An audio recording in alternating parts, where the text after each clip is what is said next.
Salve. Yeah. And you take care of some things urgently. Sounds serious. Yulia. Poor girl.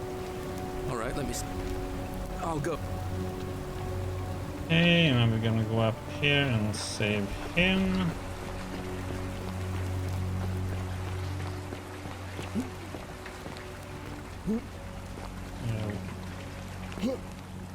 Thank you.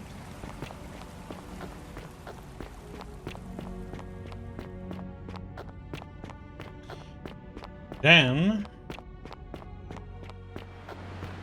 we're gonna go and see about getting him to get out of the election.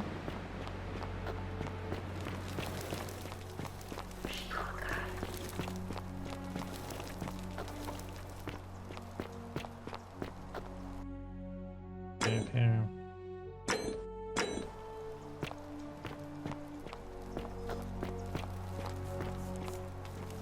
Sal, welcome. All right. I can't believe this is how it ends. Oh no. No. Orpheus, what are you doing? Get back from there. That's the... What? Why do you... I know. Please, I'm sorry. please, help him. Thank This wasn't it I would want. You never Well, believe if I told don't- you. It's too... If I back... Oh, but we're still in...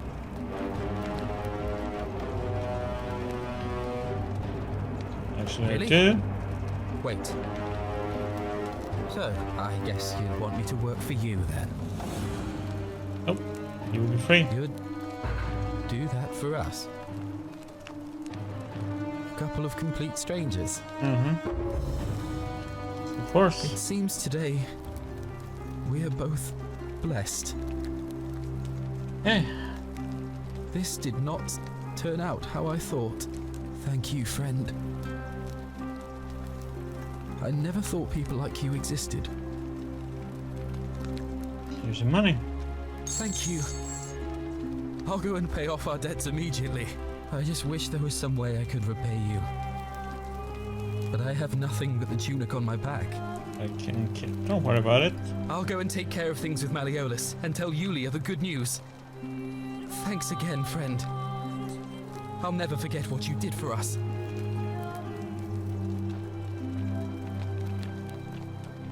Okay. Well, we can take this way down now. Let's see.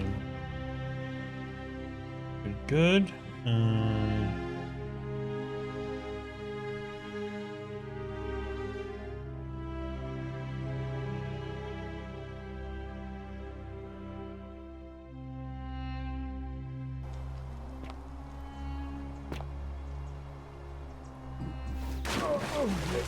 Thank you.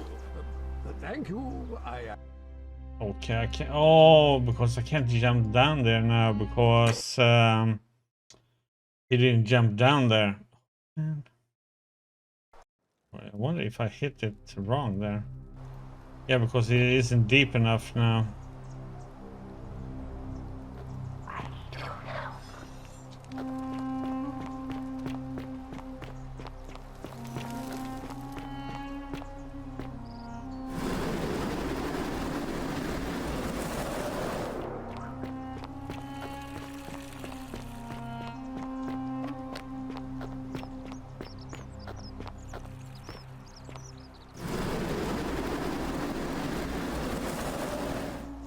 Ave.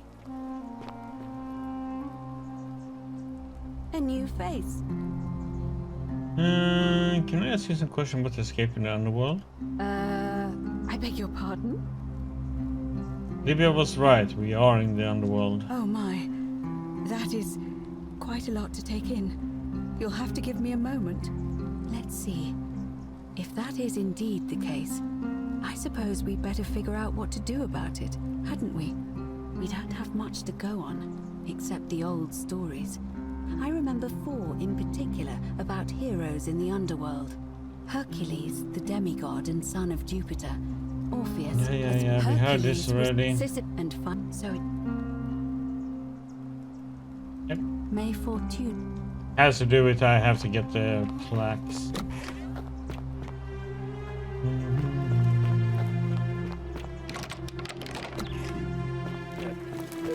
Thank you. Thank you.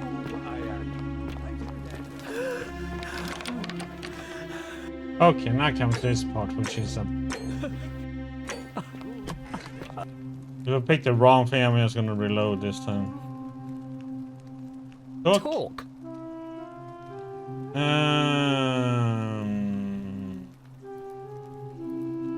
Getting back a minute. And in you know, some now I'll let it go, but Just hated to see such a beautiful woman treated so poorly.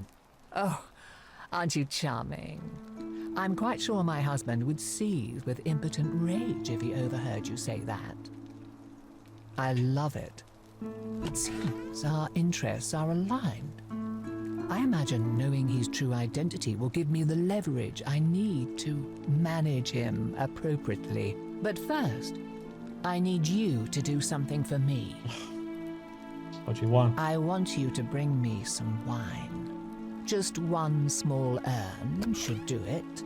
Oh, don't look at me like that. I know this must be hard for you to wrap your sweet I should little have it pleb already, head so... around. So what do you need me to spell out?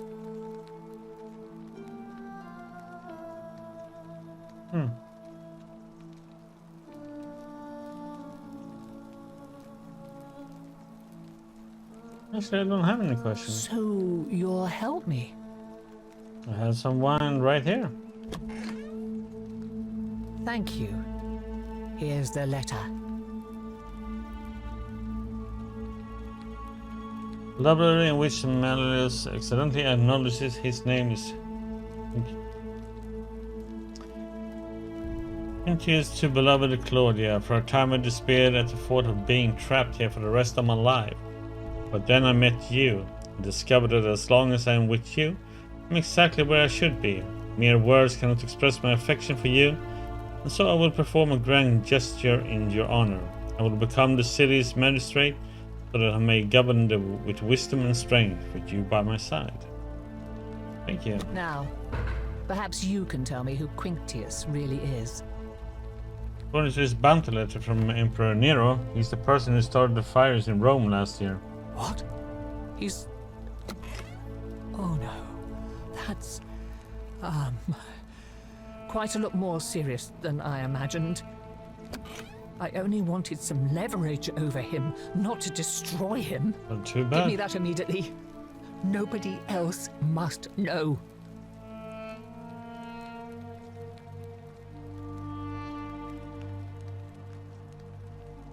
No, I think I will hang on to it. What? No. You tricked me, you mendacious little stirkers. I didn't It lie was a to lie you. of a mission. You were planning this all along and you deliberately concealed it. May Jupiter cut you down. Go on now. I curse you. I curse your life and mind and memory. May you be unable to walk or eat or drink. May this drag you to the depths. You deserve it, lady. outrageous. She's an evil woman anyway, so... That's okay. You take a little cursing.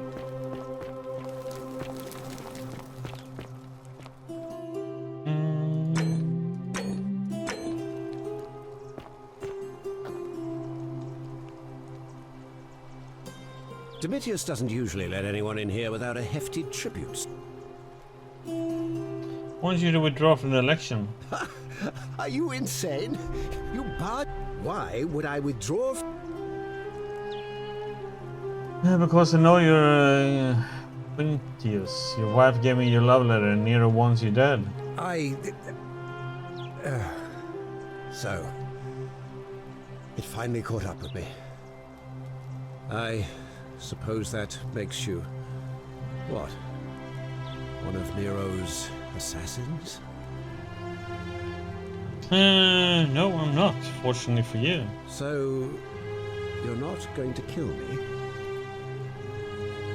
Not if you withdraw from the election immediately and release everyone in debt bondage to you. Man, what the heck? You already gave him the money though, so that's already fixed.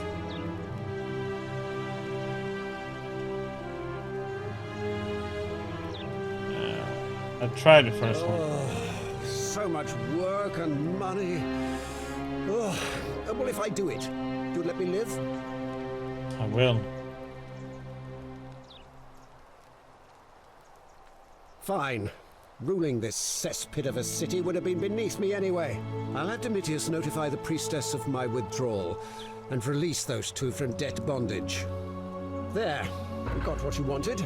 Now, please, leave my villa and never speak to me again. Yay!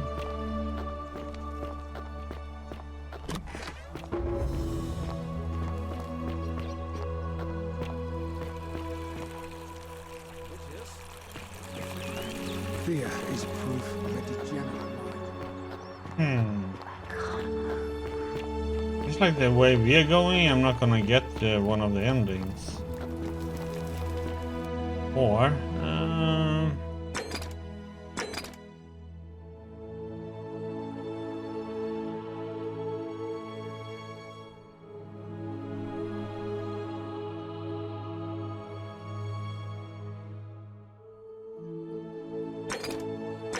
I wonder, because there's four endings that we've seen. Well, we've done 2, but there's 4.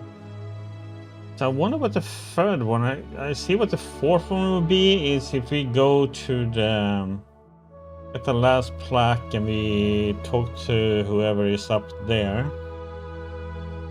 Maybe something happens if he gets selected here and blah blah blah. I don't know. Because I can create this one by just killing.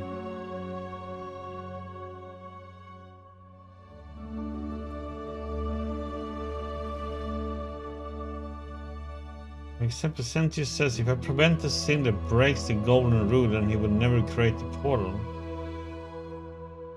Yeah, that's kind of what we've done now.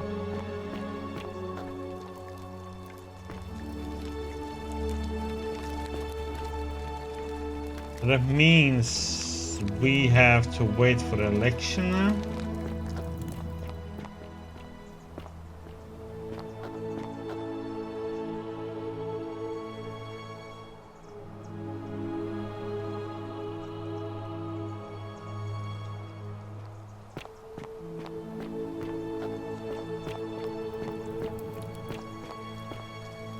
Because he kills everybody when he wins.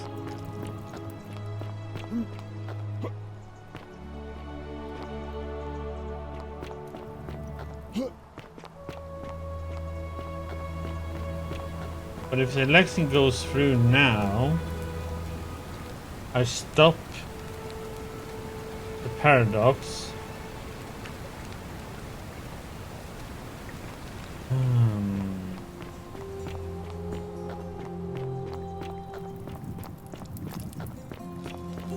Now where is he at?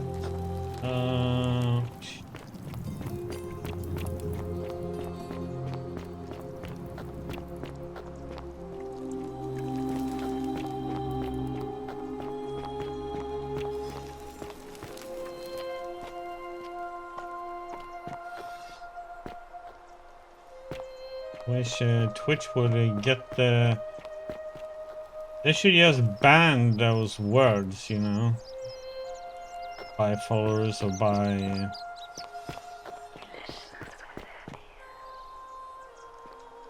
Is yeah.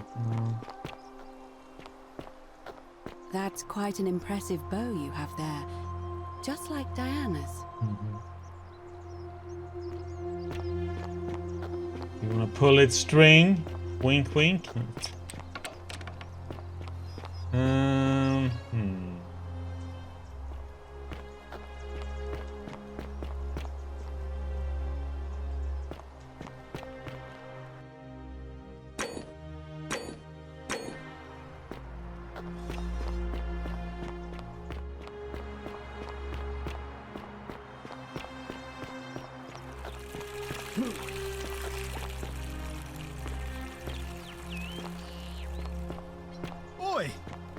How did you get in there, you cheeky little stirkers? If I cop it in from Malleolus, I'll be coming for you. This is her place.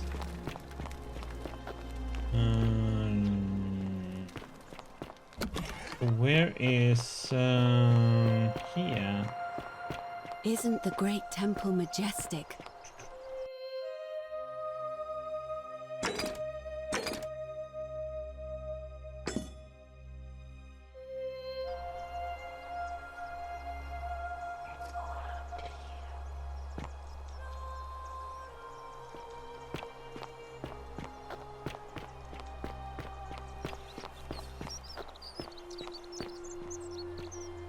Wonder where he is at after he's done running. No, he's sometimes here. And he usually tends to come to over here where she is. Just don't know where he comes from.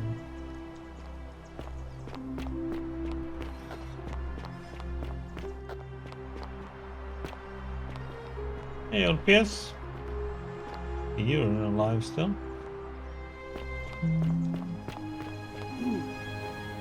Oh, down there.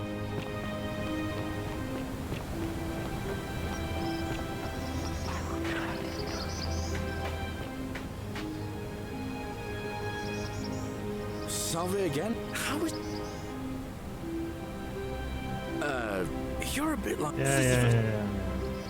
Sisyphus, he was forcing Tantal... Oh. Anyway, so... Oh, now, I'm going... Oh, and if our Oh, I want to discuss the other things with you, buddy. No. Ever thought about running for minister yourself? I've bounced the idea around once or twice, but from what I hear... Malleus withdrew from the election. He did? Oh, that was... unexpected. I wonder what could have possessed him to do that. Well, I guess it's time for me to step up then. I'll let Equitia know I'll be running. All right, friend. Hope you find a way to bring... Okay, good. Got some eggs. We're gonna... More? Sure. Hey, little goat.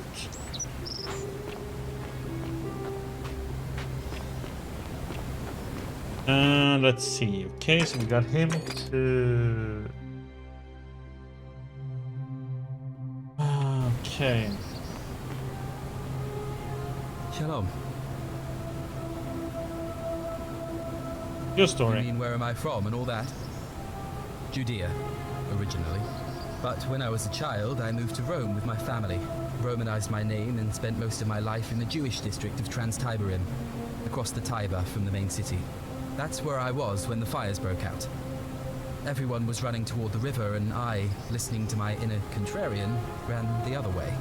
Every road leading out of Rome was in chaos, full of people with all their belongings in carts and brigands preying on them. Several hours down the Appian Way, I saw another Jewish family being attacked by 3 opportunists. So I picked up a branch from the side of the road and went to defend them. I can only assume they got the better of me because the next thing I knew, I was waking up in a forest, by a river not far from here, with no memory of how I got there. It's strange though because I still had my purse on me.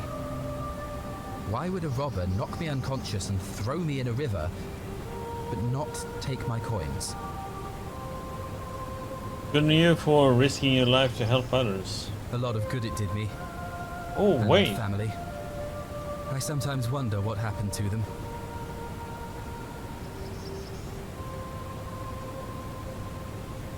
Do you know a way out of here? I don't. But even if I did, I'm not going anywhere. I have unfinished business. What do you think about the Golden Rule? Well, neither of us have a couple of hours to stand around talking about theology, law, and collective punishment, so I guess you're looking for a pithy summary? You remind me of an old story from my people about Hillel the Elder. He was approached by Now a we have Gentile and asked to go and explain talk the to all the entire people Torah while to he vote stood on for one this foot. guy then. Obliging, he replied, "What is hateful to you, do not do to another. That is the whole Torah. The rest is commentary. Go and learn." Of course, what I want to know is, what kind of a god sees a young woman abducted and does nothing about it? Not my god. That's for sure. Good Thanks. question. I just wish there was a way to find out. Who are you going to vote for? Sentius, I suppose. I'd have to be insane to vote for Malleolus after what he did to me. Do you consider voting for Galerius? Galerius, the farmer, he's a good man, but I think he's more valuable on the farm than as magistrate. All right, friend. Thanks for the chat. How are we gonna get them to vote for him then?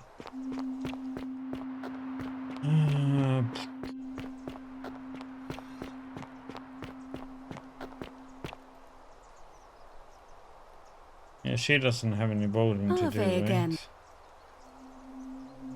right? What's the status of the election? It must be completed by dusk, just the same as any other official business.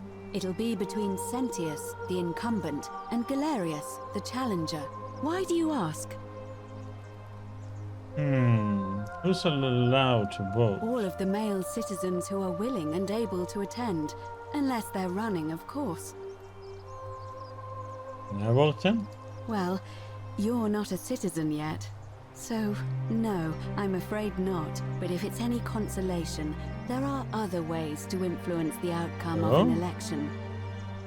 Such as? By using whatever gifts the gods gave you. Nothing untoward, of course.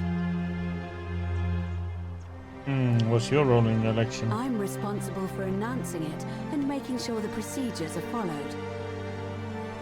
Can we start the election now? As I said, I'm planning to hold it before dusk.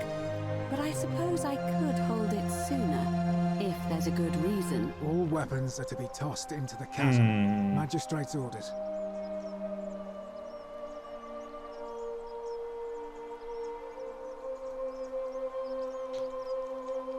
Colonial may prevent conflict between the voters. Yes, I have overheard some rather unpleasant arguments. The last thing we need here is additional conflict. Very well. I'll get things started right away. I wanna see what happens. Citizens, it is time. Let us meet to elect our magistrate. Election starting.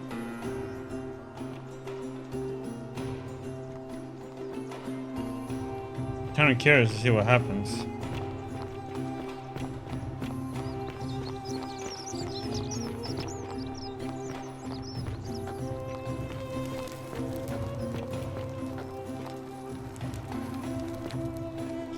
Okay, so we need to talk to all the male who is gonna vote then, but the question is how we're gonna influence them to vote for him.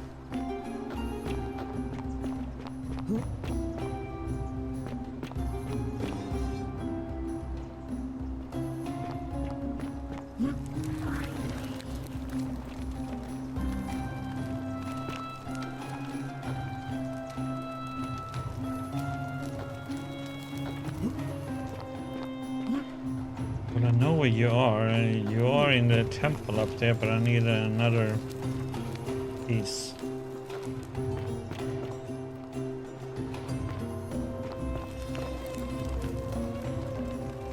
Okay, let's see how this goes.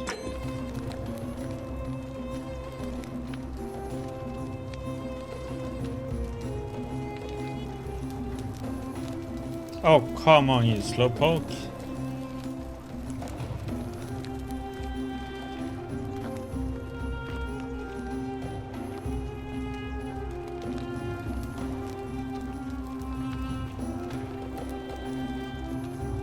Citizens, we have a quorate body of voters gathered here to elect the city's magistrate. The candidates are Sextus Sentius Imperiosus. We have six and people we need nominee to Gallus influence. Galerius Helva. Marcus Malleolus Gertis. These two are probably not going to be able to change their Earlier mind. today, as agreed, we shall dispense These with four ballots, probably and can't candidates change will their abstain mind from then, voting. somehow. Let's make this quick. As I say your name, call your vote. I'll start with you, Horatius. Sentius, of course. Georgius. Galerius. He saved the life of my dear friend Fabius. Okay, so we don't. Decius. Sentius. Virgil. The man who put a stop to the threats I've been receiving. Galerius. Ulpius. Galerius, the man who saved my life. Rufius. The man who treated my rheumatism. Oh, yes! No, he actually got it already. Citizens, you have made your decision. Your new magistrate is Gallus Galerius Helva. What? It has been decided. Magistrate Galerius, would you like to make a brief address? I just want to say, this isn't something I ever wanted. Now that you've put your trust in me, I'm going to do everything I can not to let you down. I'll need some time to put together a list of the changes I want to make around here. But I promise you, there will be changes. My first order is that Dooley is to be freed. Horatius, release him from his cell immediately. Please. Wait, do I need to say please? I suppose not. That's it. You can all get on with your day. Nothing else to see here. Move along.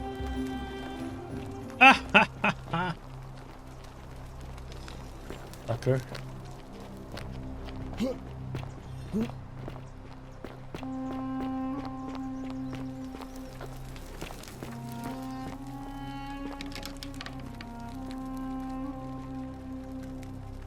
Hey, we got that already. I thought we had to convince some more.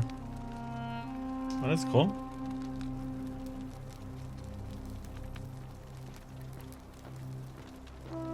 Oh, I might know what the third Fortune smiles solution on you is. today, Julius. Magistrate Galerius here has ordered your release. You're going to let me out of here? I'm sorry it took so long, my friend. And it wouldn't have happened at all if it wasn't for a newcomer. So be sure to offer your thanks when you can. I will. I will. Thank you, Galerius. I'm so happy. I'd love to stay and chat, but I've got a lot of work ahead of me. Why don't you go to the baths? Then tell Georgius I said you could have some new clothes. Then I want you to go home and rest. I'll speak with you soon, Dooley. Hello?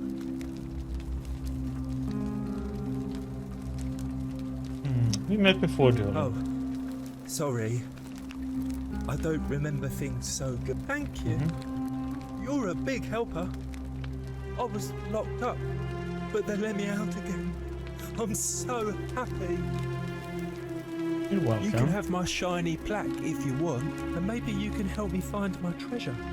My friend Hannibal used to look after me, and he said he always would. But then he died. But before that, he told me if anything ever happened to him, I had to find something very precious. What was it? He gave me a key to the cisterns and told me to keep it safe. He said there's something very precious way up high. Please help me find it. Please. I had to keep it a secret until I found someone I could trust. Alright, I help you. Thank you. Here's the key.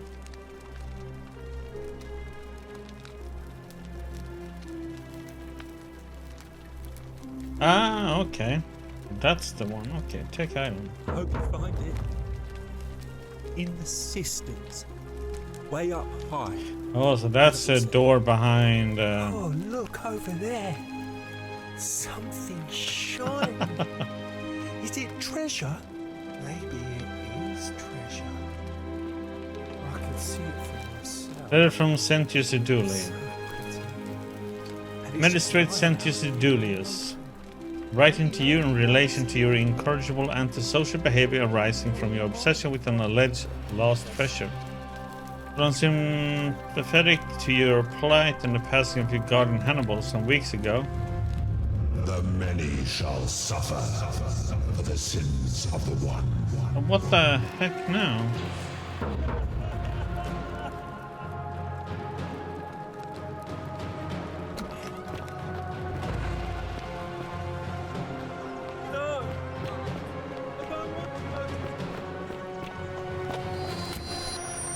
Oh shit, not in there. Go.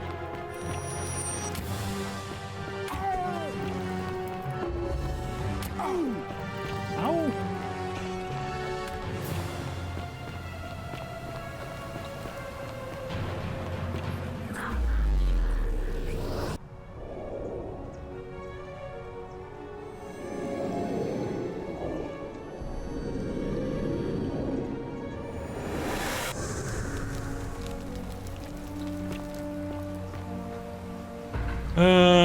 Let's see, what do I want to do right now?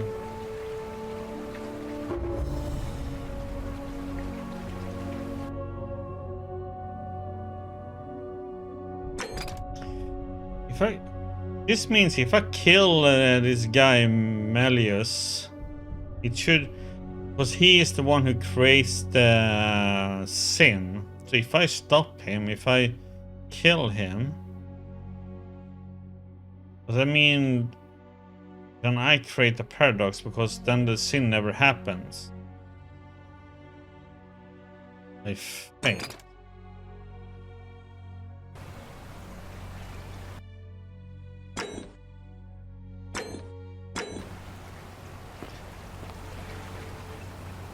Okay, dude. Oh.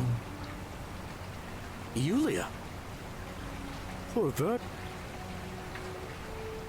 All right, let me see.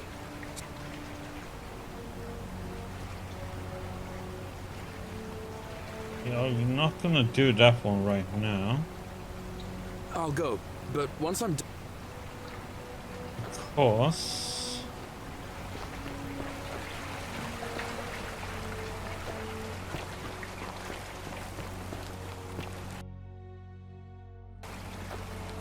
I should do this then.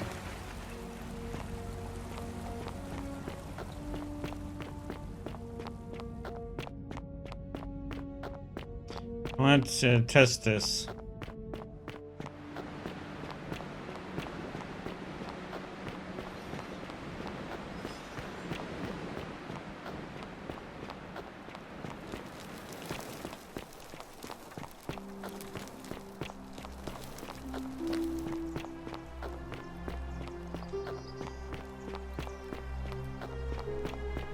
Trigger that one because I want to check this first. Save.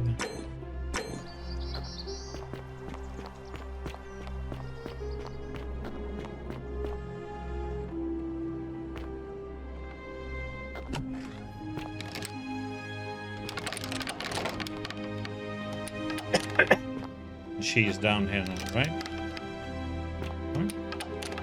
What the heck, man? Yeah. Cool. So that's her. It.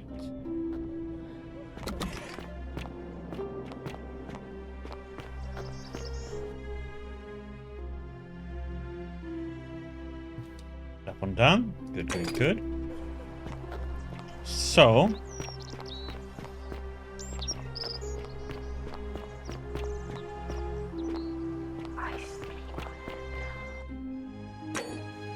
Have to run here now, though.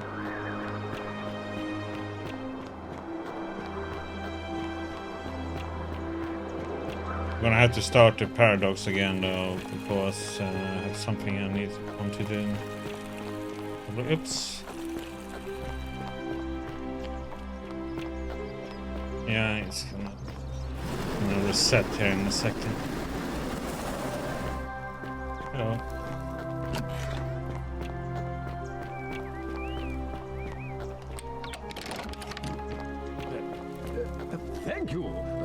Thank you. I am delighted and deeply honored to have been elected.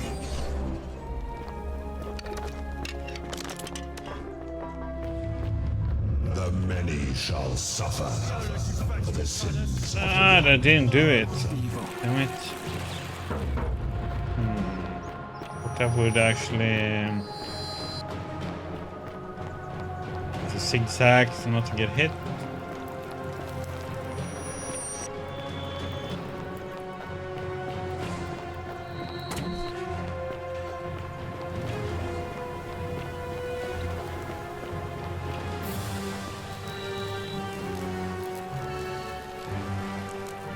Yeah, so that didn't work then.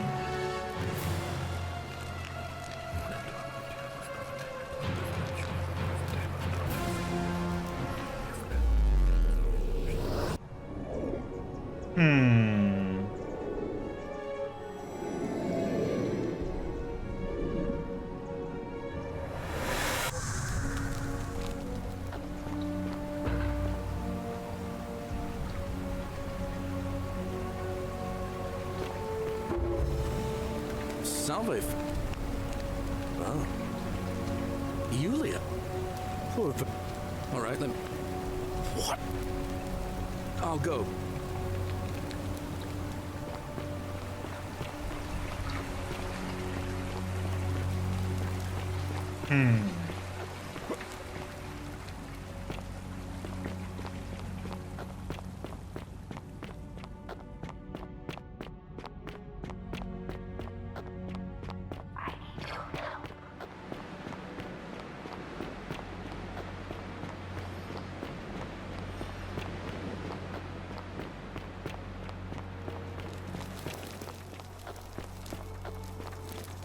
If we didn't have done that with Ulpius, we would have to pay him 2,000 again, not for him to jump, I assume.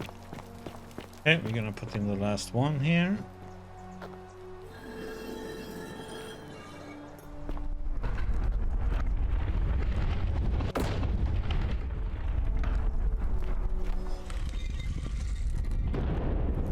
Okay.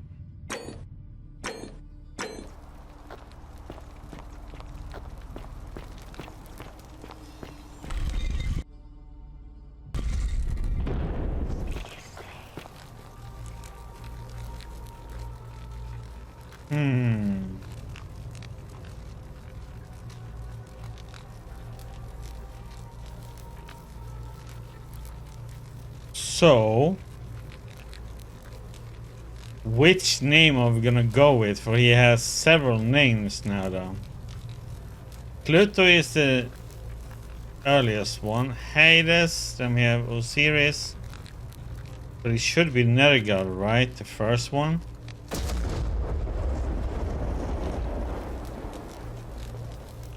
Oh.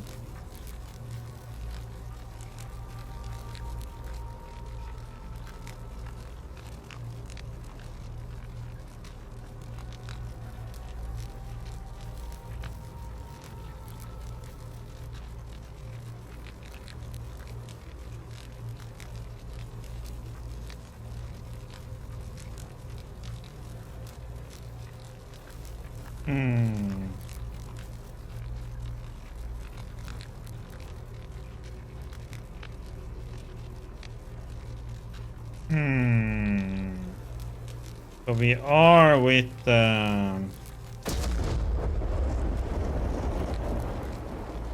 or do we have to actually go with all of them? Pluto. If I had to go with all four, if it just Pluto was the correct one.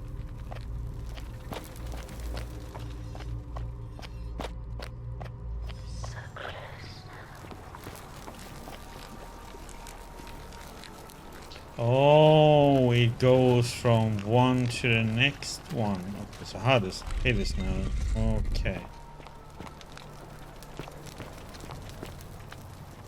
No, it was Pluto the first one. Now it was Hades. Next is gonna be Osiris.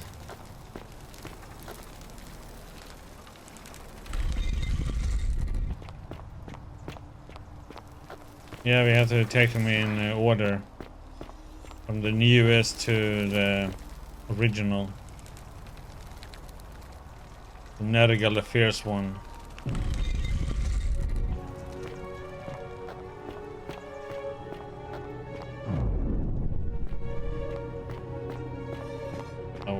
Okay. Are we in some sci-fi game now?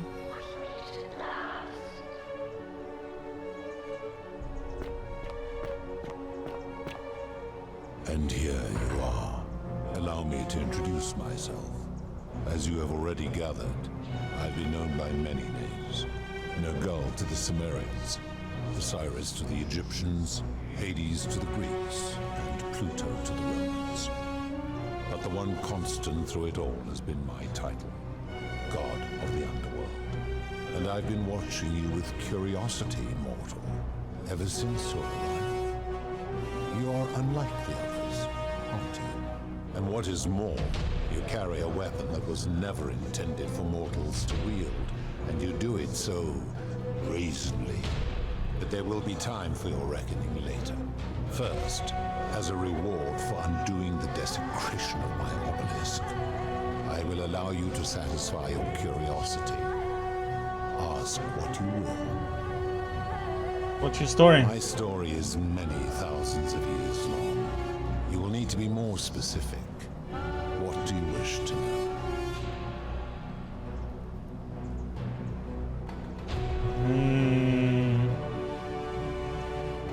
You are a god? It is a matter of perspective. God is a label I was given by you mortals, not one I gave myself. Your ancestors revered me because to them, my knowledge and technology made me incomprehensibly powerful, just as you might seem so to an insect. But despite all that, there are rules even I must obey. Why do you look and sound like a man? My kin and I all adopted this form long ago, so that we might better understand and communicate with your kind. In time, we grew fond of the sensory delights it affords: desire, joy, ecstasy, even rage and sorrow, while an acquired taste can be addictive. May I see your true form? No. Long ago, I swore to Persephone that I would remain in this form for as long as we remained among your kind. I must honor that. Who is the woman on your left? This is my beloved. Like me, she has been known by many names. Ereshkigal to the Sumerians, Isis to the Egyptians, Persephone to the Greeks, and Proserpine to the Romans. Or perhaps you might know her as the goddess of springtime, the cycle of life and renewal.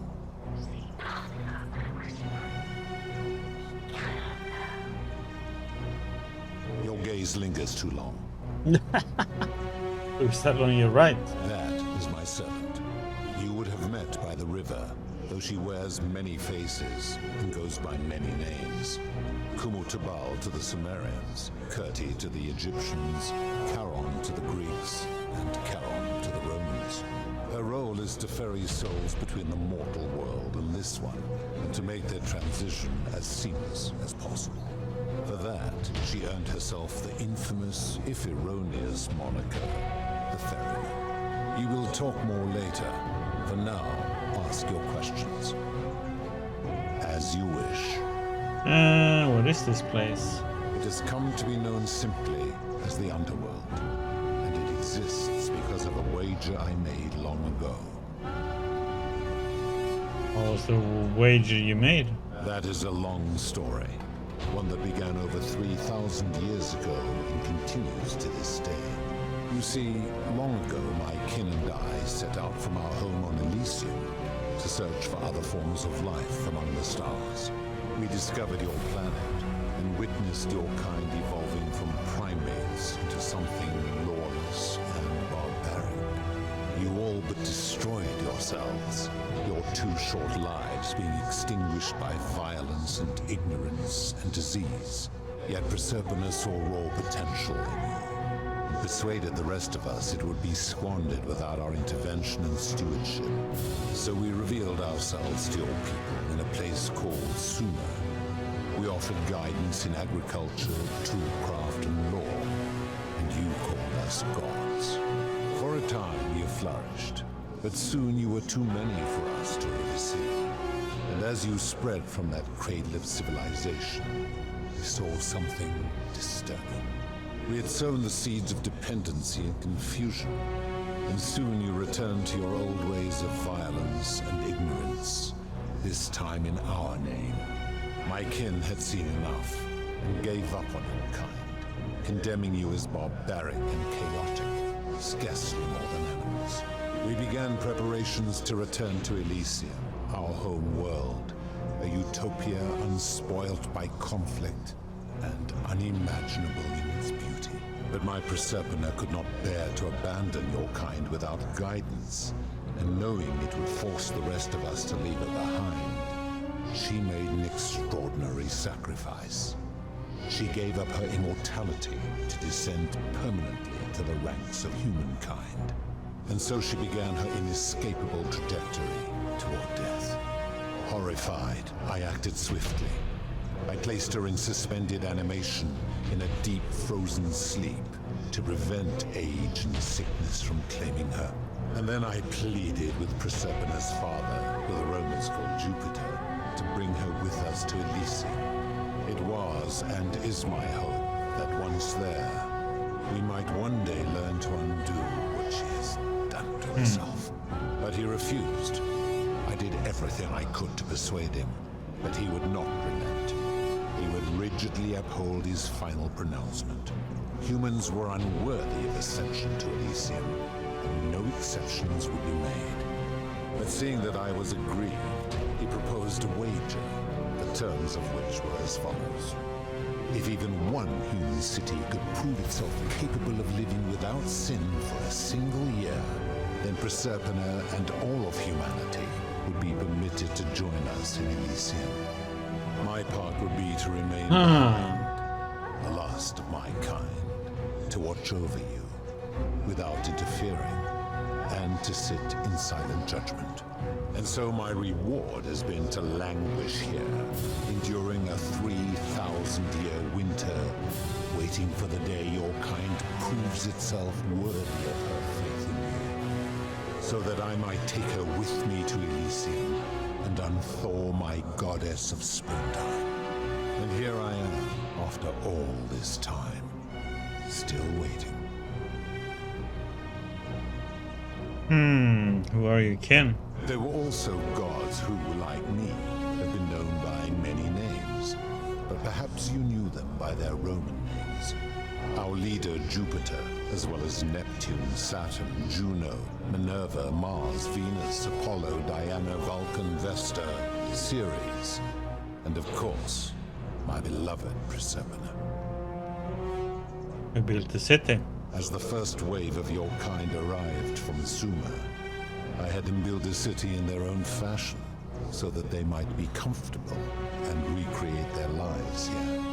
I had them build the entrance as a vertical shaft leading to baths, to cleanse them of the sins of their former lives, and to prevent escape.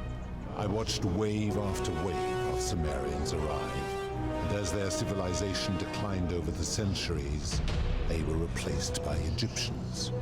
Of course, believing themselves to be the superior civilization, the Egyptians promptly built over what had been built before, and made all the same mistakes. After another 1,000 years, the Greeks began to arrive, and then the Romans, and they all did the same thing. They built upon the underworlds of their predecessors, renamed their gods, and ensured their foundations were forgotten. How did you decide who comes here? To ensure the wage was fair, it was important that my subjects were chosen at random. To this end, I had my servant distribute 1,000 tokens fashioned from silver, a rare element at the time, across all of Sumer. Whoever died while in possession of one of them would be located by my servant and ferried to this place, with no memory of how they arrived. As the tokens were discovered, they were traded, smelted, and fashioned into trinkets, and eventually coins, spreading to Egypt like seeds on the wind. Later, when they spread to Greece, they would come to be known as Charon's obol, or as coins for the pharaoh. Some placed coins in the mouths of their dead, hoping they would awaken here, though they had no way of knowing which coins were fashioned from the original tokens. In fact, Almost all of the tokens are accounted for. Only 2 remain. And so after this wave destroys itself, as it is destined to do, your kind will have squandered the last of its potential to ascend beyond this rock, and Persepolis along with it. How did humans learn about the underworld? It is a regrettable story. One of the first men who came to this place was a king of Sumer, and a troublemaker. To be rid of him, I returned him to his people, on the condition that my servant erased his memories of this place. But the erasure did not take completely, and he told stories of this place as if describing memories of a dream. His tales were committed to writing, which came to be known as the Epic of Gilgamesh, and his words were twisted and distorted over generations. Later, the Egyptians would adapt Sumer's stories of the underworld, making them wildly intricate and labyrinthine. Their Book of the Dead and Book of Gates bore less and less resemblance to this place in their priests' pursuit of profit. Then, when the Greeks began to arrive, they proved far more cunning, and in a series of incidents that will not be repeated, 5 of them escaped. A warrior named Heracles, 2 kings named Sisyphus and Theseus, a poet named Orpheus, and a Trojan named Aeneas. They each told embellished tales of this place, how to get here, and how to escape. And so from Sumer to Egypt, Greece to Rome, your kind has always told each other stories about this place, though each story contained only a seed of truth. Of course.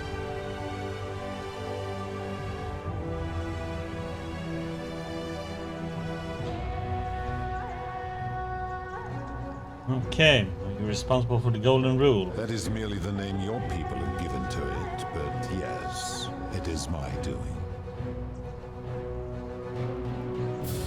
Why turn people into gold? That is a story dating back to the very first wave. After the Sumerians finished building their city, the self-declared ruler threw a banquet to celebrate. Now this man was unmarried, and many women were vying to become his wife. A prestigious position of power and influence in a new world. Of all the women, 2 were particularly ambitious. Both were beautiful, and both arrived at the banquet wearing eye-catching dresses and painted faces, their hair woven in elaborate fashion.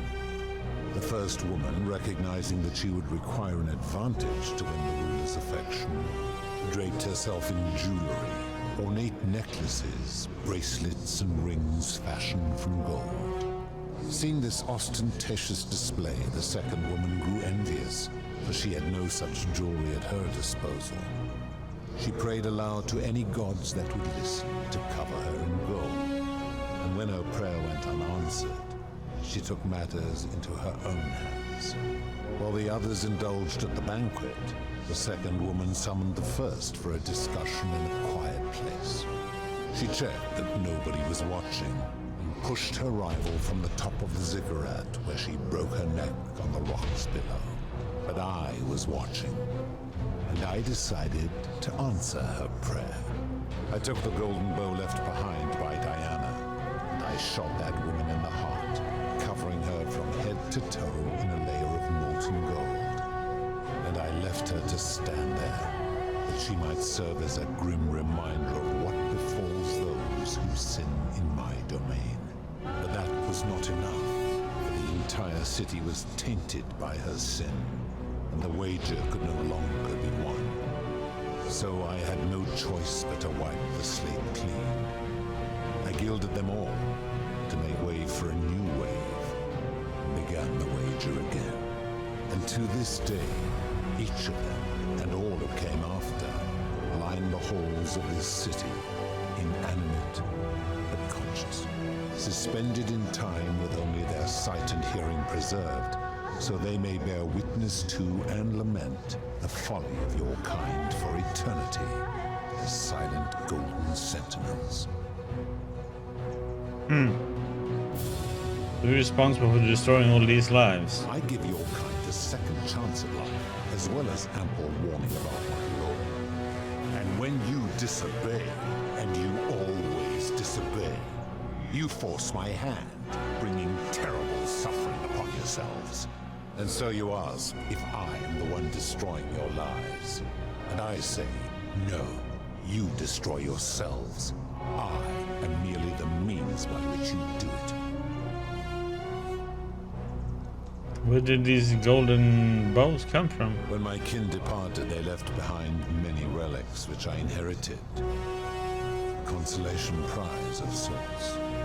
The golden bow originally belonged to one of my kin, who the Romans called Diana.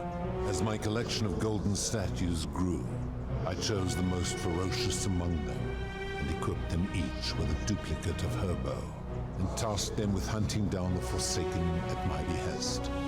They became known simply as Furies.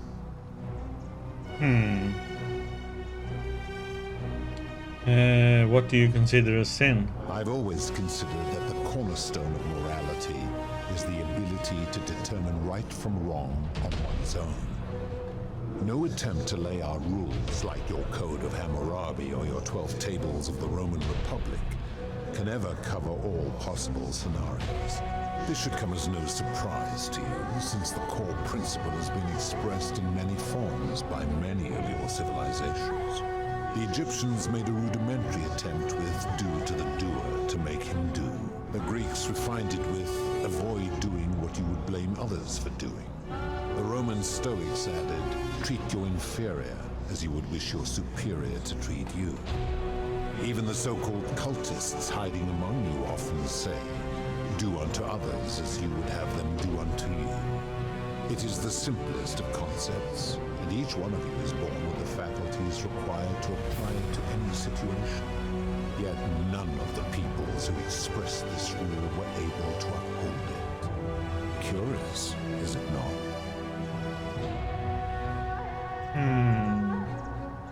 Doesn't seem like you've been upholding it either. Enough. You clearly know nothing. How do you know when people sin? I'm able to commune with all of the statues in the city. Their ears are my ears, and their eyes are my eyes. Is Proserpina connected to the statues in the same way? If she was still conscious, I suppose she could, but she's not.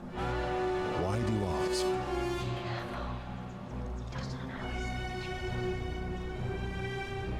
No reason. Then what an odd question.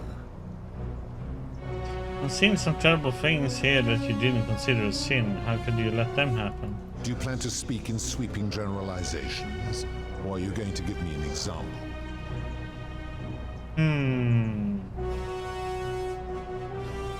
Abduction? Abduction?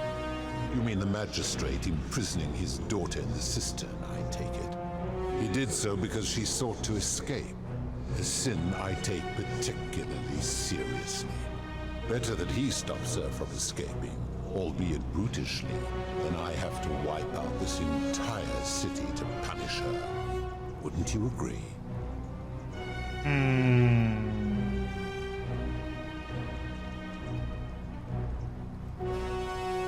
Well, I disagree with that. Supposing you're right, then my law has been broken, and I should turn you all to gold immediately. Is that what you want?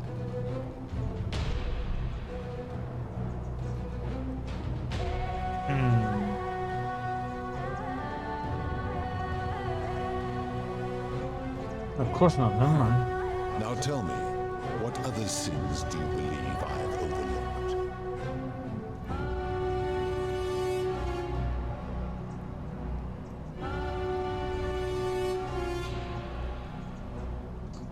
Experiments on the golden statues? The midwife in the palace, yes. How is that inconsistent with the rule? You wouldn't want to be experimented upon if she was gilded. The rule is do unto others, meaning other people. Those statues are something else now. Bloodless shadows, mere shapes of their former selves. They are forsaken. What happens to them is no concern of mine. That seems like an extremely literal interpretation of the rule. Applying this rule always requires requires us to interpret the meaning of the words. A literal interpretation helps to minimize the ambiguities of your primitive language. Our language is full of ambiguity. Doesn't that make the rule inherently subjective and unreliable? Supposing you're right, and my law has been broken, and I should turn you all to gold immediately. Is that what you want? I am writing, you know it. Then your desire to be right outweighs your desire to survive.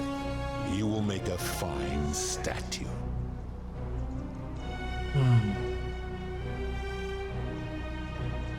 Enough talk, I'm going to end this. Do you really think you can wound me, a god, with that primitive weapon?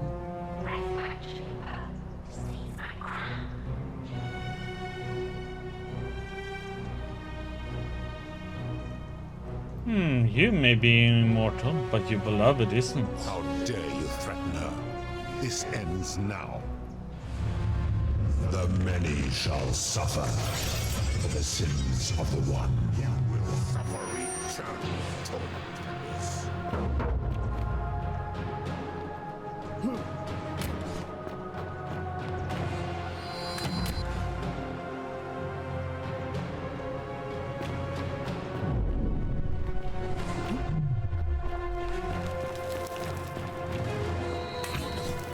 Dodging, dodging.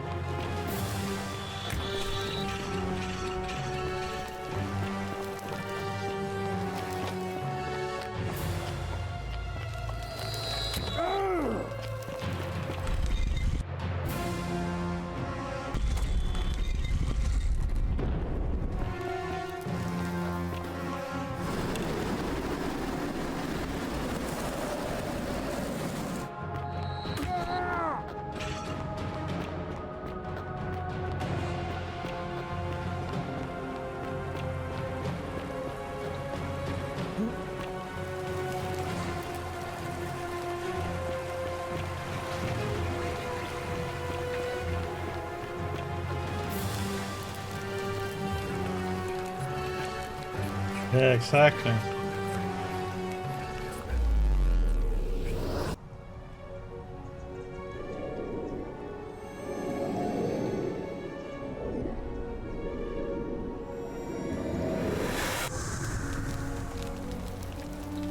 Oh boy. Okay. We have to wait for this.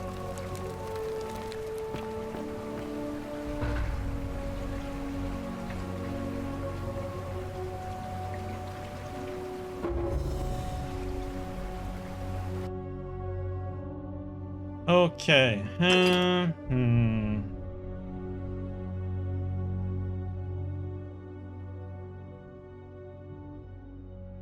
Okay.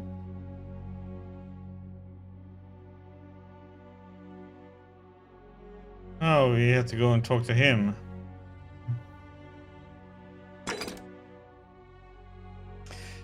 This is what I'm wondering about, the created time paradox.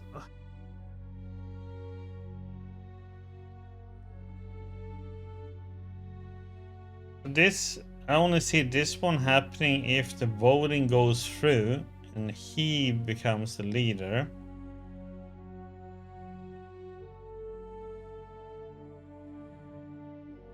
I have to let it go through the whole day though. Man, that's like waiting an ancient time though to get that one done.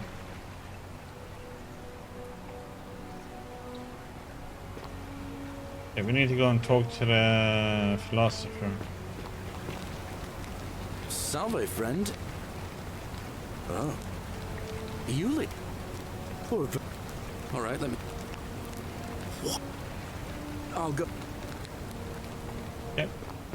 See if you go and talk to the philosopher. He has to say. Run!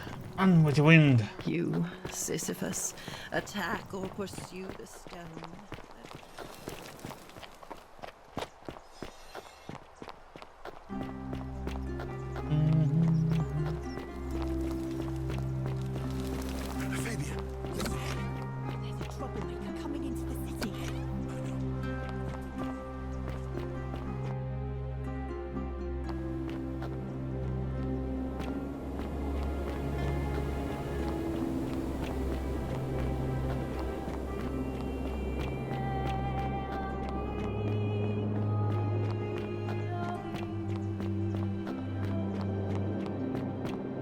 come and join me by the fire. Welcome, welcome. We had this conversation before. You're going to explain that the exertion of power required to create utopia will always result in tyranny. I was indeed. But we've never met before, have we? I'm sure I would have remembered. Blessed Lissa, am I losing my memory? I'm caught in a time loop. Oh, that's a relief. For a moment, I thought it was I who was touched by madness. How would you persuade a god of the underworld to abolish the golden rule? I assume you're asking me this as some kind of amusing hypothetical? No, I met him, but I wasn't able to persuade him. I'm going to try again. Extraordinary. Then let me see if I can help you. I suppose first I'd want to gather information. I'd want to know about his reasons for imposing the Golden Rule and what he considers a sin. If I could expose some internal inconsistency in his reasoning, some degree of hypocrisy, I might be able to compel him to change his position. But as a philosopher, the saddest truth I ever learned is that all but the most enlightened opponents are more easily swayed by appeals to emotion than by reason. So the easiest path would be to find his emotional susceptibility and exploit it. If he was vain, I might try to flatter him. If he was merciful, I would try to evoke pity. As a last resort, I might figure out what he fears losing above all else, and, if I could, threaten to take it away. Though, of course, that could easily go awry. Now, go quickly while my words are still fresh in your memory.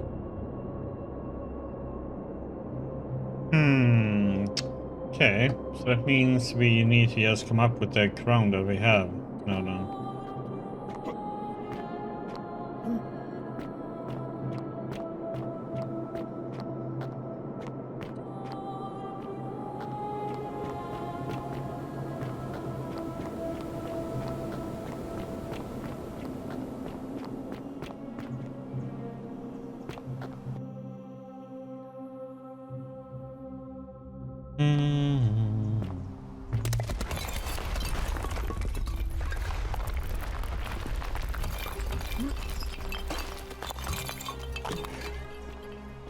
There the assassin died. Oh, it's gonna be a long run up there. Salve!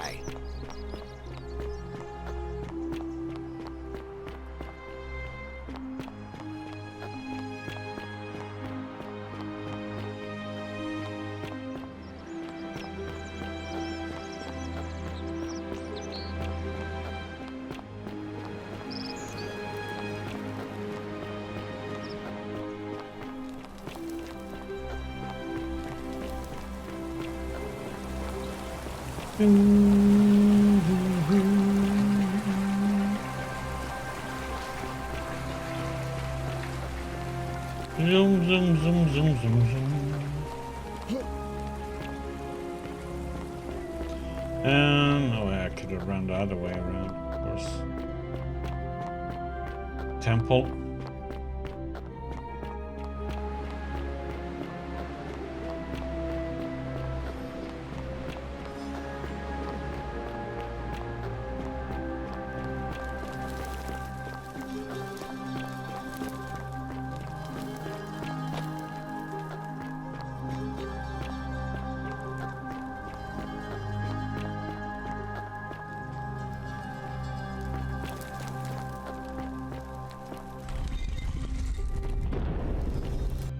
Go again.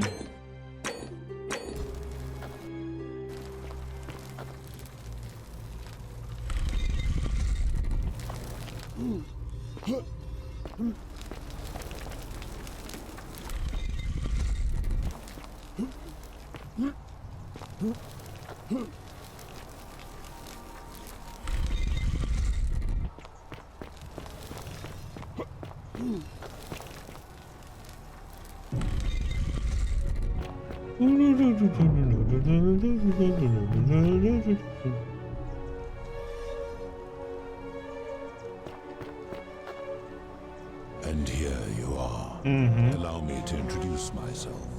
Yeah, we heard it before. And what there will be first. It is. Is Proserpina's crown, bro. I would recognize that anywhere. And yet my beloved still wears hers. What is this? How did you come by it? Took it from her after I killed her in another timeline. You vile, despicable creature. Why would you do such a thing? And worse still, boast about it.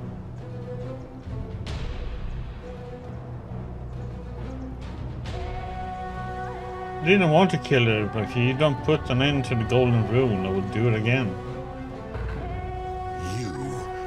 You have put me in an impossible position.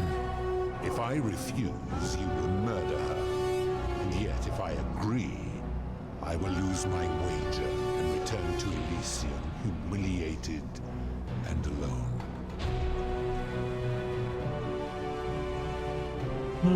Well, what's it going to be? I do not see that I have a choice in this. Your treachery and savagery have opened my eyes like nothing I have witnessed in 3,000 years. And now you have shown me your species' true colors. And I see that Proserpina was a fool to have ever believed in you at all. This has gone on too long. It is time for me to let go of this form, of her, of all of you. But know this, if I abandon the wager and leave for Elysium, neither she nor your kind may ever receive.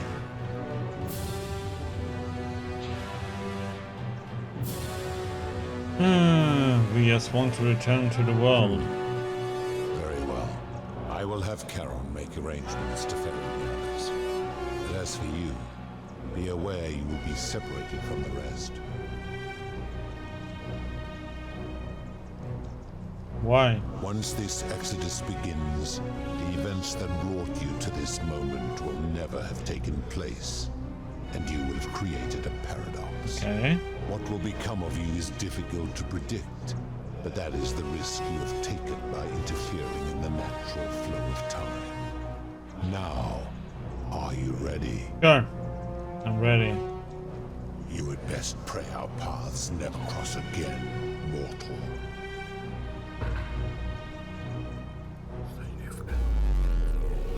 Okay, so is this ending number 3 then? Because it seems to be one more ending.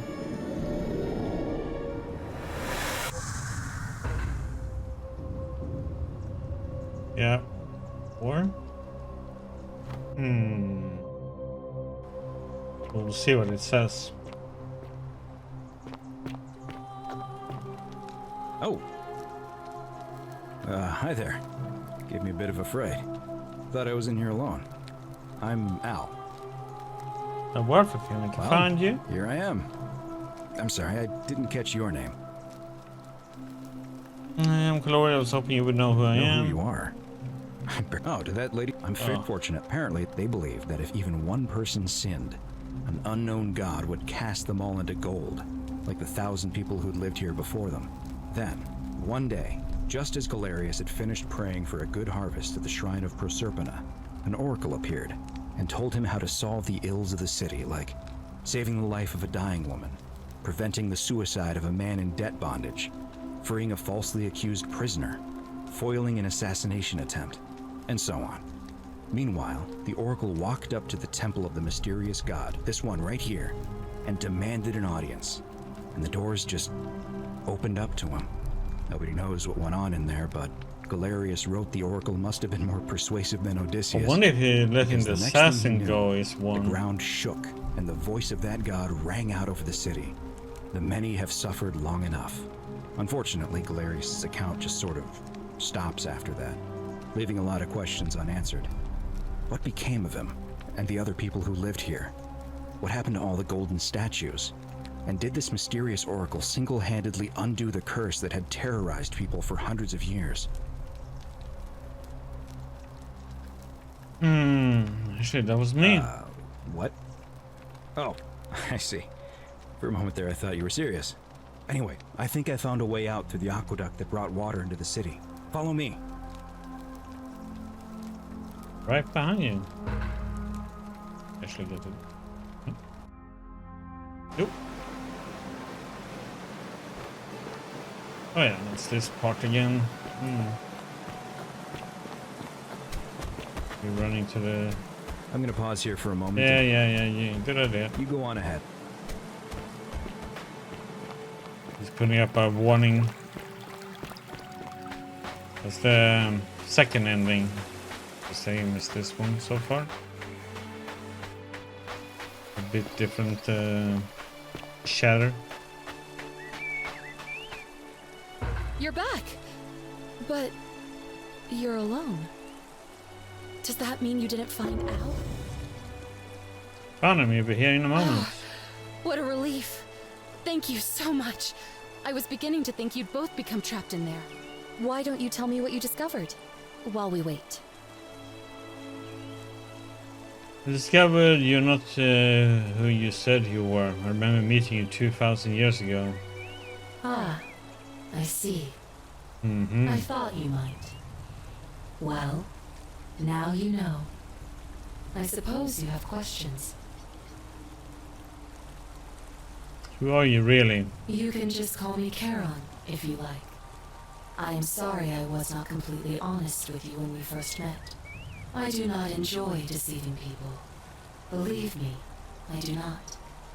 But I have learned, from 5,000 years of experience, that most people find comfort in familiarity, in gradual change, and coming to see the truth in their own time. What truth is that? That you died, of course. You were dead when I brought you here. My role, as the servant of the god of the underworld, has always been to assist the chosen to cross the threshold from the land of the living to the land of the dead. How did I die? Usually, when people do not remember how they died, it is because they suffered a terrible trauma. Most souls would rather not remember. Ask yourself honestly, do you really want to know? Yes, I want to know. As you wish. You were murdered. You made a purchase in a marketplace, and the change you received was, by mistake, a single silver coin of ancient origin. You were seen inspecting it, and soon after, you were set upon by 2 thieves. The shopkeeper who had given you the coin saw the scuffle break out and leapt to your aid. You both fought bravely, but your assailants were armed, and you were not. There was nothing you or your ally could have done. He died instantly at the scene, and you followed a few hours later. That man's name was Al Worth. You were each in possession of a sacred coin, called Charon's Opal by some, and so it was my duty to bring you here. You said the coins Al and I had were the last in existence. What does that mean for you? It means I am now bereft of purpose. There is nobody else to ferry here, nobody to keep you company. After 5,000 years, the underworld has finally run its course. What's special about these coins? Perhaps you have heard the tales of the Greeks and Romans burying their dead with a coin in their mouths to pay the ferryman for passage across the river. Well, those stories contained a seed of truth, but not any coin would do. A long time ago, my master created 1,000 silver coins and had me distribute them across the world. My orders were simple. Whenever a person died in possession of a coin, I was to locate them and ferry them here. It's Pluto mentioned that my coin was the last in existence. What does that mean for you? What? It means I am now bereft of purpose. Same There comment is again. nobody else to ferry here. Nobody to keep you company. Can you return us to the land of the living? I see no point in keeping you here. But I have to ask one thing. that you keep this to yourself. Look! Here comes Al now. Al! It's so good to see you. You were gone so long I thought I'd never see you again. Kinda lost track of time in there.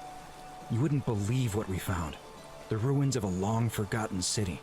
And there was a tablet describing an oracle who confronted a god and undid an ancient curse.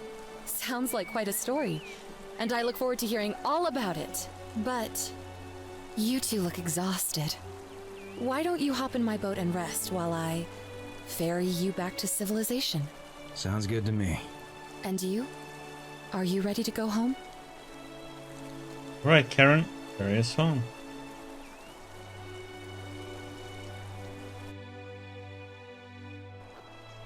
One year later.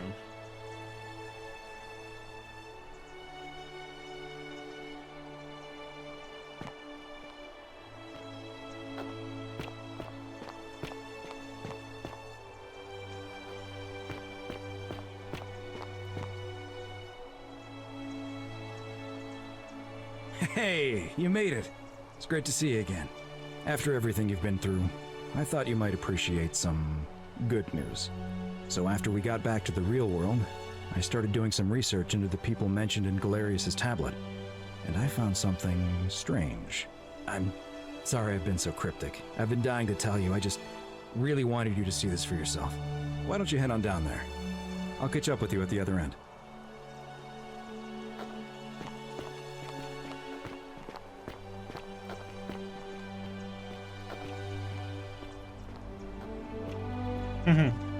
You're finally here.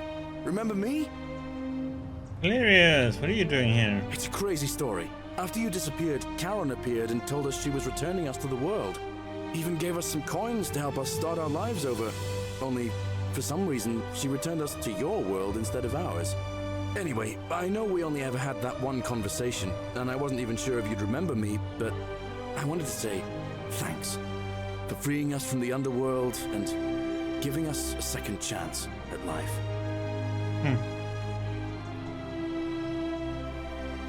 What are you doing with yourself these days? Oh, I used Karen's gift to buy a farm in Umbria. Got a villa on it too, with enough room for Dooley, of course. It's hard work, but I sleep soundly every night. I'm finally my own man, and I wouldn't change it for the world. You with Quitia now? I know! I can't believe my luck either. But we're engaged and living together. We're planning to get married next spring. If you're going to be around, we'd love to see you there. Love that, count me in. It was good to see you again, Galerius. Of course. There's a whole museum full of people waiting for a chance to thank you. So you better keep moving. We'll speak again soon, my friend. Oh, hello. You're here. It's lovely to finally meet you. Galerius told me all about you. Good to see you too, Quitia. So, you're the hero who somehow vanquished the last of the Roman gods. As I'm a priestess, you realize you've put me out of work. I'm just teasing. Actually, and it still feels a little sacrilegious to say this, I'm finding life after religion quite enjoyable. What are you doing with yourself these days? Galerius and I are engaged and expecting. We've just bought a lovely villa in the countryside with room for a large family, and Dooley too, of course. It feels like the world has just opened up for us. There's so much to learn, and so many more possibilities for our children than we ever imagined. We're just so thankful for what you did for us, for all of us. How's Livia? Oh, it's sweet of you to ask. She recovered nicely. In fact, she's here somewhere, if you'd like to ask her yourself. I'll do that. Good to see you again. See you at the wedding, I hope. Hey, Dooley. Hello, I'm Dooley. I don't remember who you are, Dooley. Galerius said you're very nice and a big helper. Thank you for getting us out of the bad place. I didn't like it.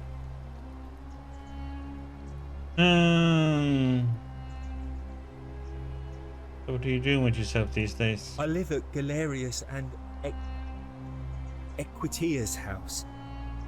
They look after me now, and help me remember when I forget things, like brushing my teeth. I'm sorry you never found your treasure. Treasure? Oh, I forgot about that. I like my box now. Galerius got me a box that tells stories. It's my favourite thing. Glad you're happy. Good to see you again, Dilly. Bye-bye.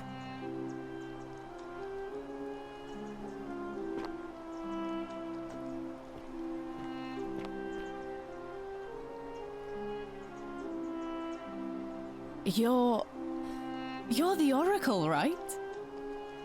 Gloria is fine. Oh, of course. Sorry. And I never got a chance to Gloria, thank you the Oracle, for telling huh? Galerius how to save my life. And of course, getting me and all of us out of a terrible situation. What are you doing with yourself these days? Oh, I barely recognize myself. I'm living in a house share in London with my wonderful girlfriend. And I'm studying English at university. Eventually, I want to travel the world and write the about greatest it. treasure. Turns out, it's about 30 times bigger than the Roman Empire ever was. Did you know there are entire continents Rome never knew existed? And you can travel almost anywhere in an aircraft, which is rather like flying on a Pegasus, but much more comfortable. Oh, sorry, you already know all that, of course. I'm just so excited. There's so much to see and learn and write about. Seeing the world through fresh eyes sounds wonderful. I have noticed people from your time have no idea how fortunate they are. I hope to change that. One day. Whatever happened to Menelaus and Claudia? Last I heard, Malleolus kept insisting he was the last rightful ruler of the Roman Empire, and wound up being committed to a psychiatric hospital. As for Claudia, Name change she was always so viciously incoming. unhappy. Someone said she'd blown all her money on wine, trying to drink herself back to the underworld. After the horrific way they treated Ulpius and me, I can't help feeling a sense of... what's that German word? Schadenfreude?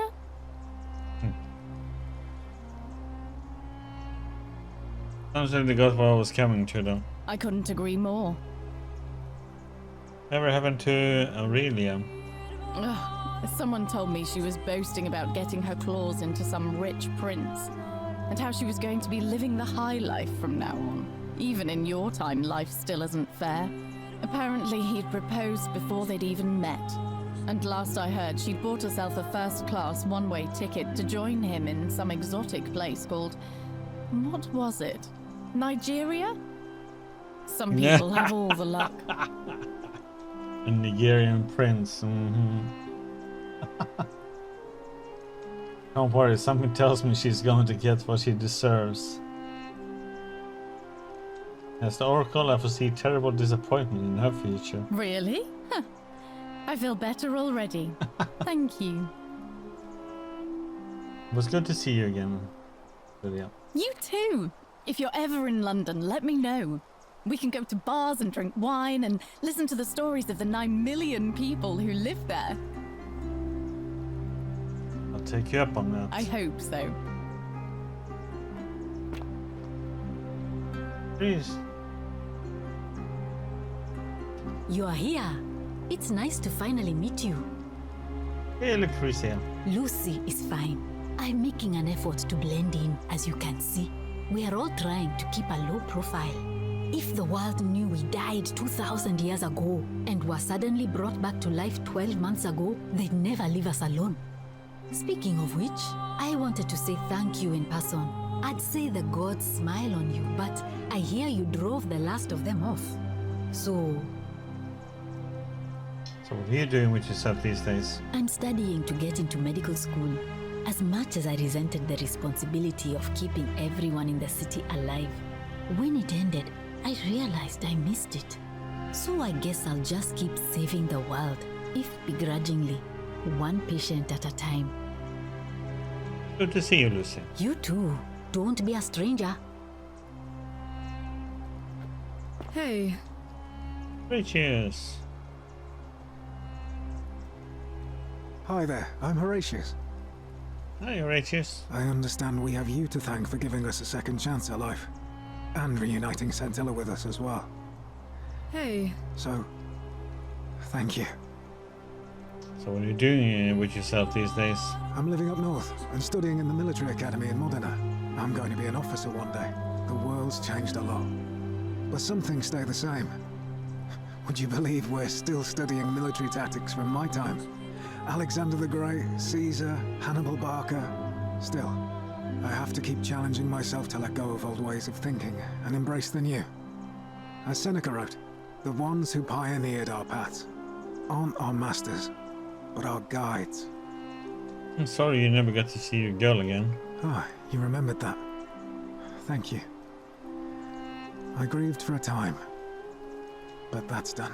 In the words of Epictetus, as those who rode behind triumphant generals remind them they are mortal, remind yourself your precious one isn't one of your possessions, but something given for now, not forever. Well said. Thanks. What happened to your buddy Domitius? He's not my... Oh, I see what you did there. Good one. He had more trouble adapting than most. He got himself disqualified from the UFC. So he started some kind of underground blood sport tournament, like we had in Rome. Suppose it appealed to people's baser instincts. And they say he made some good coin, killing a bunch of men like that. But his luck finally ran out. And his life along with it. You know what they say. Live by the sword, die by the sword. That's a shame. Perhaps. It's good to see you again, Horatius. And you. Farewell. Hey, Cynthia. I take it you're the Oracle. Thanks for coming. Good to see you again, Cynthia. Actually, I changed my name to Cynthia. I didn't want to be associated with Sentius after what happened. I'm not sure if you heard, but after you drove Pluto off, Proserpina emerged from the Great Temple. She knew right away what none of us had figured out about that psychopath. He'd been keeping my little sister locked up in the upper cistern all that time. But he's been dealt with. He's... you know what? The important thing is, we'll never see him again. What are you doing with yourself these days? Anything I want. I'm a woman of means in a vast new world. I can go wherever and do whatever I please. Of course, I mostly just stay in my villa and have my servant Alexa summon things for me, because it's just awful out there. Barbarians everywhere. What happened to Sentius? He's still there, all alone. The last golden statue in the underworld. Trapped in a metal shell, slowly losing his mind until the end of time. Eternal torment. Just what he deserves, if you ask me. Did once tell me he wanted to live forever. Then I suppose he got his wish. It's good to see you again, Cynthia. You too. See you around.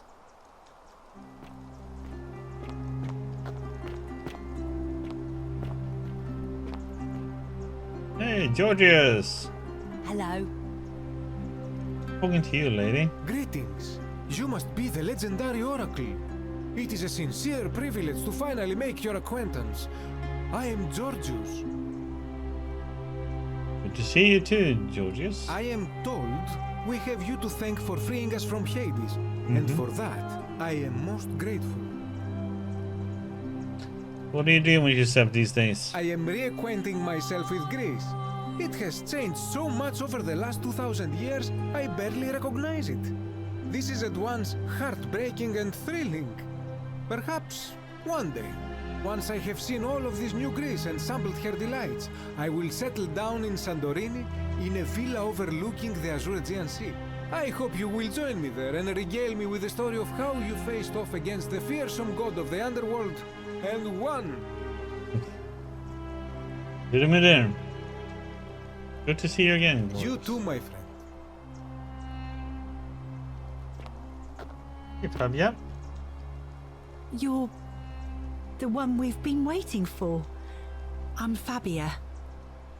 Hey, Fabio. I wanted to say thanks for sending Galerius to save my life. I don't know how you knew, but I would have been crushed by that shrine for sure. Welcome. I'm just so happy to be here with you and everyone together again, even if it's just for one more night. What are you doing with yourself these days? Well, it's not like I have to work with all the silver Charon gave me, so I just do what makes me happy. Mostly that means baking for my friends and looking at memes while binging TV shows in yoga pants. What a time to be alive. I'm glad you're happy. Thank you. I really am. Good to see you, Fabio. You too. The Hermit Philosopher, yay! And here you are. It's wonderful to see you again. I'm so happy. Good to see you too. Oh, and by the way, I go by Philip now. A fine Greek name. I never thought I'd leave that cave, let alone the city. And now I'm living in the 21st century. What a time to be alive. And it seems I have your catabasis to thank for it. What are you doing with yourself these days? I'm working as a consultant to the Faculty of Classics at Cambridge University, helping fill the odd gap in their knowledge. Not that I need the money, but I do love being around enlightened minds again. You still think Utopia is out of reach? Aha! You remember that? I have to admit, I've been profoundly impressed by the advances humans have made these past 2 millennia. The sum total of human knowledge available at our fingertips, miraculous modern medicines, and a series of prosperous democracies. Your contemporaries have come further toward utopia than I ever thought possible, though there's still a way to go. Agreed. It was good to see you again. My sincere thanks once again.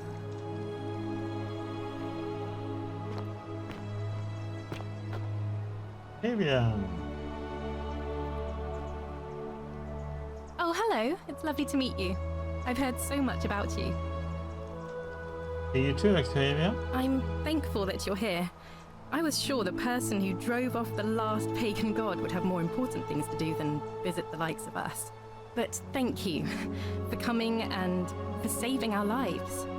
What you did was extraordinary, and I'll never forget it. What are you doing with yourself these days? I'm living in Rome again, in a charming little flat by the Tiber. Not far from my old place. Oh, and I'm training to be a crisis counselor. After you sent Galerius to persuade Ulpius not to take his own life, I was inspired. I just want to spend the rest of my life helping people, like you helped him. Oh, sounds like a noble cause. Good on you. Thank you. That means a lot. It was good to see you again, Octavia. And you. Oh, and I hope this isn't too forward, but some of us are going out for a drink after this, if you'd like to join us. Sounds good, I'm in. Wonderful. I'll see you soon. Laura can't say no to a drink. Good evening. Or two. We're an Octavia. Greetings. Good to see you looking well, Olivia. Thank you for your kind words and for liberating us all. In all the time I was in the underworld, I never once imagined that I might end up in a place so much like Elysium. What are you doing with yourself these days? I'm recovering. Octavia was kind enough to let me stay with her for a while, at least until I'm well enough to be independent again. Read any good poems lately? Ah, you remember that. I'm a little tired of Ovid, but that's all right. I have 2,000 years worth of poetry to catch up on now.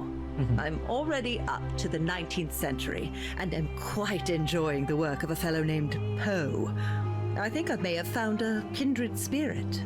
Men have called me mad, but the question is not yet settled whether madness is or is not the loftiest intelligence. Well said. Good to see you again, Livia. And you. Farewell, friend. Some soiree, isn't it? Oh, this you see what it says there, buddy? Oh, hello at last. You must be the oracle I've heard so much about. I'm Dacius. Oh, Dacius. Listen, I wanted to express my sincere appreciation for what you did. If it wasn't for you, I'd never been able to sell all those useless old relics I accumulated. Whatever you did in that temple made me a very wealthy man. Thank you. No need to thank me, it was entirely unintended. Such acerbic wit. I love it. What are you doing with yourself these days? I took the money I made from selling my trinkets and started investing in the stock market. That's where the real money is now. In fact, I was hoping to ask your advice, you being the oracle and future seer and all that, on which stocks I should invest in next. I can't decide between fossil fuels, tobacco, gambling and arms. What would you recommend? I can't really see the future, I'm afraid. Oh, don't be like that. You can tell your old pal Dacius. I won't take no for an answer.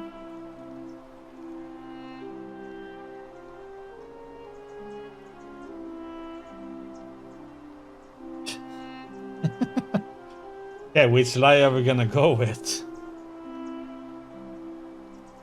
Yeah, DVD rentals have a bright future. Oh, of course, yeah. I was just thinking the same thing. I'll go home and buy up as much stock as I can tonight. I'm gonna make a bloody fortune.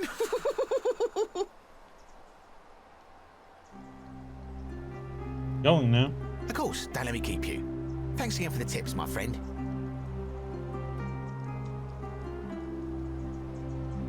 Yeah, buy all those DVDs, buddy.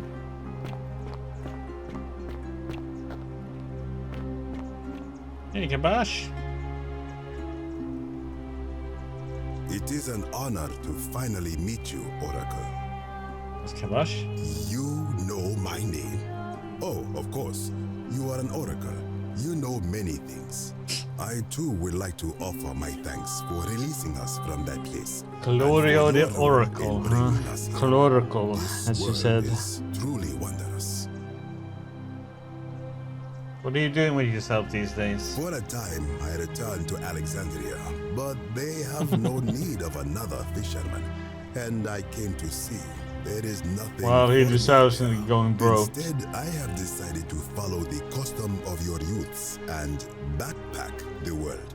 It is a great adventure, and I have met many people from many cultures. I spent the first 25 years of my life avoiding the 42 sins that would deny me access to the afterlife. Now, I think it is time I had some fun. It's like you have earned it. Indeed. It was good to see you again, Kabash. Thank you, Oracle.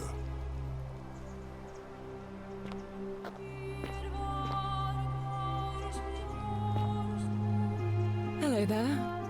Oh, hello, Scintilla. Oh, I go by Gabriella now. Oh, Gabriella. I didn't want to be reminded of that monster every time I heard my own name. After you drove Pluto off, Proserpina came and released me, and that monster got what was coming to him. Sounds like you got what you deserved. What are you doing with yourself these days? I'm living with Ulpius on a little vineyard in Umbria. It's even more wonderful than I dreamed it would be. I'm so grateful to you for making sure he's still with us. If you're ever passing through the region, I hope you'll come and visit us. You can try some of our very own wine. I might just do that. Good to see you again, Gabriella. Thanks. You too. Hey, Ulpius. It's nice to finally put a face to the name. I'm Ulpius. Good to see you too, Ulpius. I understand I have you to thank for sending Galerius to save my life. The way you just showed up out of the blue and stopped me from making a terrible mistake. I'll be forever in your debt. What are you doing with yourself these days? I'm living with Gabriella in Umbria. We finally bought the little vineyard we always dreamed of.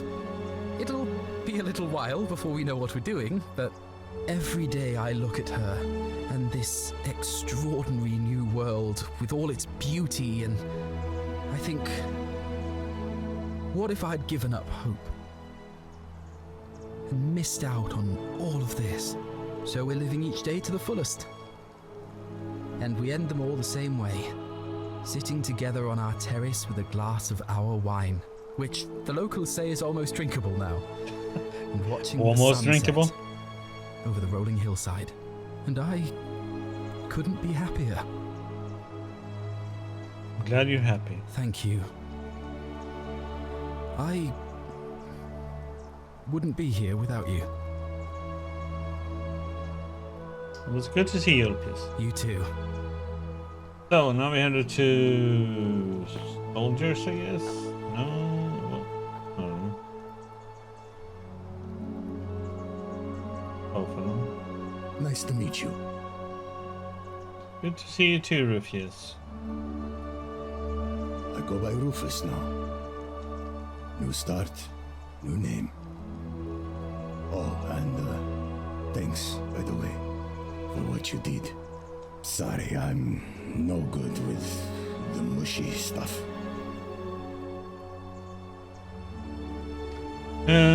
So what are you doing with yourself these days, then, I buddy? live with Virgil in Rotterdam, not far from where he grew up. It's very modern. Destroyed in the war, and it rebuilt itself. Good place for a fresh start. Haven't decided what I'm going to do with my life yet. One adjustment at a time. It turns out you were right. The statues really were watching us. Good to know. Anyway, it was good practice for the new world. Security cameras and smartphones everywhere. Got to stay vigilant. That is unfortunately true. Good to see you again, Rufa. You too. Look us up next time you're in the Netherlands. We're grateful.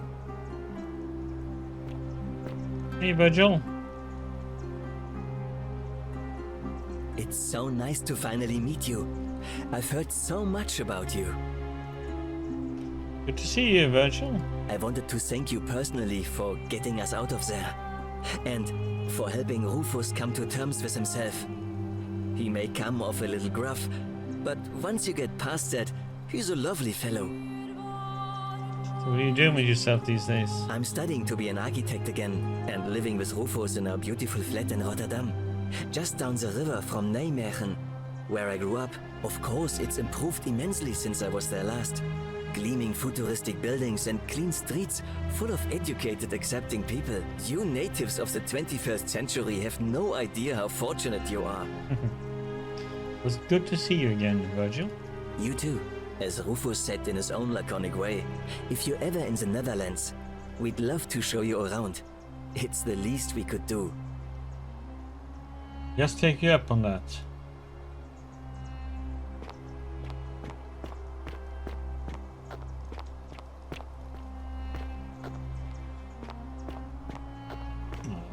Glass tower and a plaque and all that.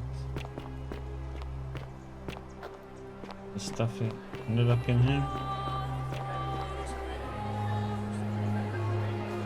There you are. I hope you enjoyed that. Now, there's one more person I wanted to introduce you to.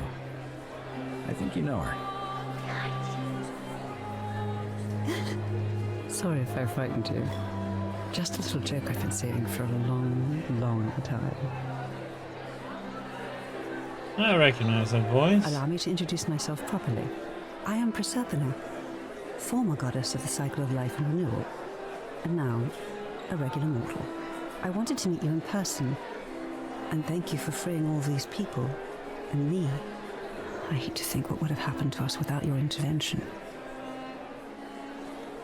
You were whispering to me all along. Indeed. Suffice it to say that while Pluto was controlling the eyes and ears of each golden statue, I was able to control their tongues and whisper to you when he was distracted. I am sorry my messages were so cryptic. There were only ever brief windows in which I could speak to you without being detected. You did what you could, thank you. You created the time loop? I did. I may have given up my immortality, but I still retain my gifts as the goddess of a cycle of life and renewal. After witnessing Pluto punish countless poor souls over thousands of years, I knew this generation, the final wave, would not survive. So I tried to give them a way to buy more time. A second chance. Rather, as many second chances as they needed to avoid his wrath.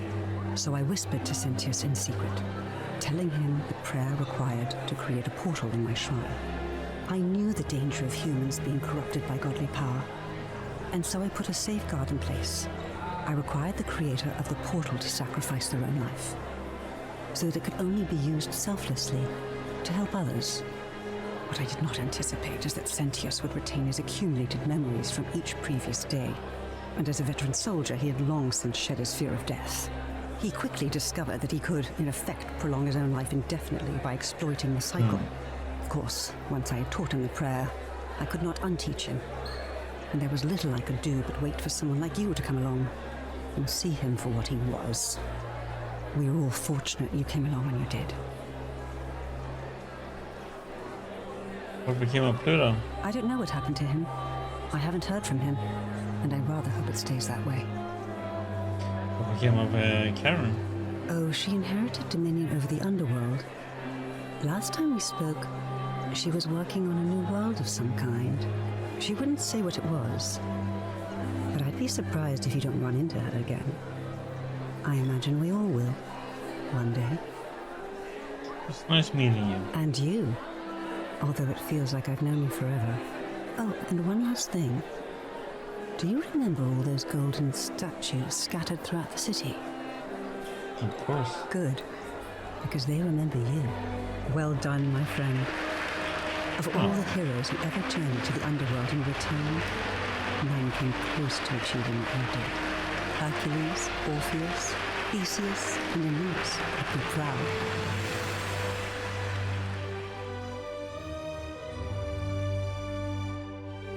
Ending 4 out of 4. Yeah, that was a. That's why it showed so far. It was a long ending. Okay.